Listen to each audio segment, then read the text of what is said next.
Bonjour chers collègues et chers amis. Je suis content de vous présenter aujourd'hui à distance, dans le plus grand des dynamismes, ma présentation sur l'Insectarium de Montréal. Donc, je suis allé visiter l'Insectarium le 12 février dernier et voici ce que j'en retire pour un groupe scolaire. Voilà. Donc, c'est où? On s'attendra pas trop là-dessus. C'est à Montréal. C'est proche du stade olympique. Puis, c'est sur le site Espace pour la vie qui va comprendre l'insectarium, le biodôme, le jardin botanique, le planétarium. Donc, Ludovic et Louis, ma présentation va grandement ressembler à la vôtre sur ces points-là. Donc, comment qu'on fait pour réserver? Il faut se prendre un petit peu à l'avance. Donc, on parle de prévoir plus d'un mois à l'avance. Ça se fait par courriel. espacepourlavie.ca slash barre oblique insectarium. Donc, c'est ça. Ça se fait par courriel. On envoie un petit message à l'agent ou l'agente. Elle va nous répondre. C'est possible tout au long de l'année scolaire. Comme je disais, il fallait se prévoir plus d'un mois à l'avance parce que eux, ils doivent réserver des plages horaires parce qu'il n'y a pas beaucoup de place. Donc, c'est ça. Il faut qu'ils gèlent, entre guillemets, une plage horaire pour un groupe scolaire. Le tarif, c'est de 7,75 $ par élève, mais il y a un petit tour de passe-passe. Il y a un rabais pour le 22e élève. Donc, à partir du 22e élève, on paie moins cher. C'est un petit peu ça. Il y a aussi des accommodements. Le chauffeur d'autobus qui pourrait éventuellement nous amener là ne paierait pas. Il y aurait son entrée gratuite. Puis, je vais en parler tantôt, des bus. Donc, pas plus de 50 élèves à la fois dans le parcours. C'est ce qu'on m'a dit. 50, c'est comme un chiffre maximum par heure en débit de personnes qui peuvent rentrer sur le site. Euh, Honnêtement, 50, c'est le chiffre qu'elle m'a donné, la personne à qui j'ai contacté, mais c'est beaucoup trop, là. Si on a 50 personnes en même temps, euh, au même endroit, on va se marcher sur les pieds. Installation, donc comme vous voulez voir, comme j'ai dit tantôt, c'est pas très grand là. Si on arrive, si on a à arriver, ce serait dans le hall d'entrée qui se trouve à être la photo en haut à gauche. Euh, il y a la possibilité pour les manteaux, si on est en hiver, il y a un casier. Euh, Même que les élèves pourraient se partager un casier à deux, là, il n'y aurait pas de problème avec ça.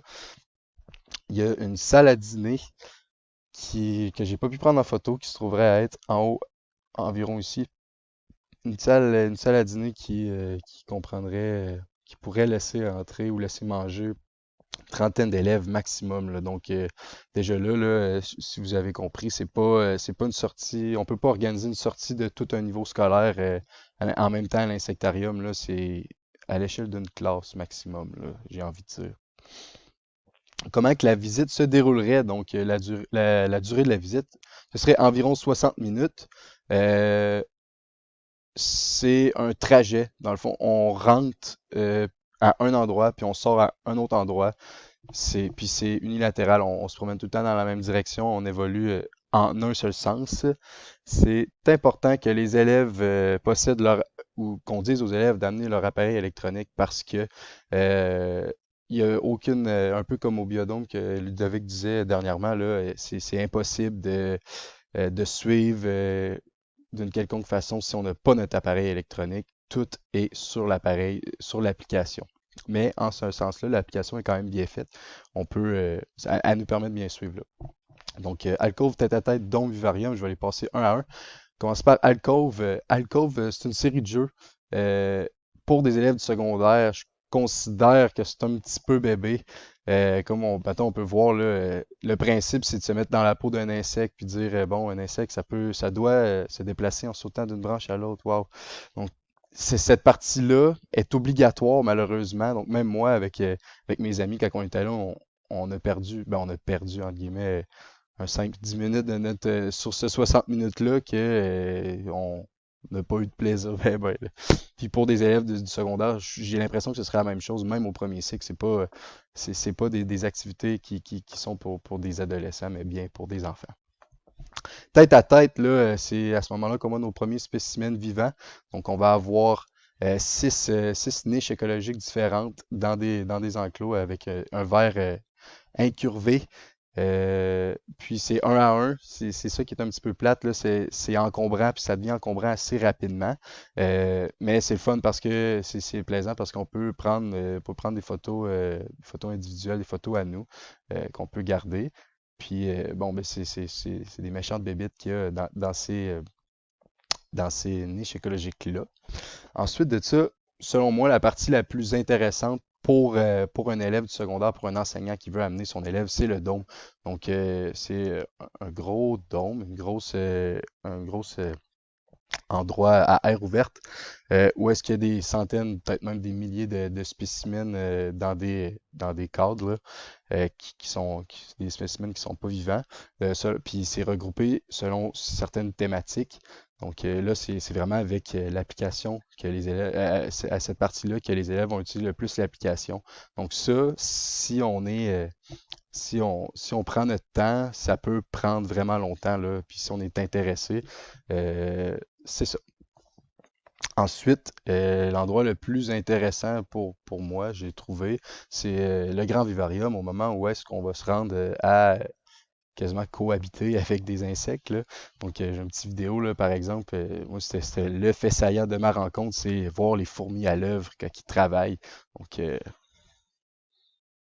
donc, c'est toutes des fourmis là, qu'on voit passer une après l'autre, qui sont allées chercher des feuilles, puis qui les ramènent à la fourmilière sur un trajet prédéfini. C'était vraiment impressionnant à voir.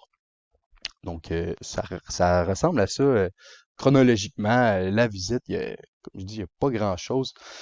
Au niveau de la clientèle scolaire, je me répète, mais je suis incapable de concevoir qu'on puisse aller au deuxième cycle. On peut s'amener des élèves du deuxième cycle là. C'est vraiment plus au premier cycle. Puis ça va toucher les concepts prescrits du PFEQ qui touchent le vivant, l'univers vivant, donc la diversité et le maintien de la vie. Donc, en ordre, là, l'habitat, la niche écologique, le concept d'espèce, la population, les adaptations physiques et comportementales. Par exemple, dans le dôme, il y avait une rubrique que c'était sur le camouflage. Donc, si je reviens même là, sur la photo ici, c'est tous des spécimens super bien camouflés, là. Donc, ça pourrait être vraiment intéressant. Oups. C'est ça, les adaptations physiques, puis les principes d'évolution et de taxonomie. Donc, ça ressemble à ça. Est-ce que c'est une bonne activité? Euh, pour un 3 heures de route, je considère que ça vaut vraiment pas la peine. Puis, ben, tu sais, il existe des écoles à Montréal aussi, là, puis pour eux, peut-être que ça le serait plus. Mais même au-delà de ça, je trouve que même si l'activité est stimulante pour les élèves, justement, ça peut venir, ce parcours unilatéral-là, il peut devenir rapidement encombrant, puis même pour un aspect gestion de classe. Donc moi, j'étais allé un samedi, par exemple, puis j'ai vu des parents courir après le jeune toute la visite, là, les jeunes, ils partaient d'un bord puis de l'autre. Fait que me mettre dans la peau d'un enseignant puis imaginer ma gestion de classe à ce moment-là, je trouvais ça, c'est peut-être que ça aurait été un petit peu difficile. Puis aussi dans l'espace du grand vivarium que je parlais, la dernière étape, c'est il y a tellement de spécimens, il y a tellement d'animaux qu'il faut faire attention aux animaux, faut pas piler. C'est possible de piler sur un animal, donc j'imagine un groupe d'élèves peut-être un petit peu turbulent, puis c'est pas un endroit si adapté pour eux. Puis dernièrement, je considère pas que la visite permet aux élèves de s'approprier le contenu du PFEQ en lien avec ça, là. Donc, ça prendrait vraiment une bonne activité pour les garder alertes, les garder stimulés, parce que l'application les aide, mais si on n'utilise pas l'application, on n'a aucune information. Puis si on utilise l'application, on a trop d'informations, j'ai l'impression. Donc, j'ai l'impression que ça pourrait être assez difficile pour les élèves de rester intéressés en groupe là, sur un aspect qui est présenté. Donc, ça ressemble à ça.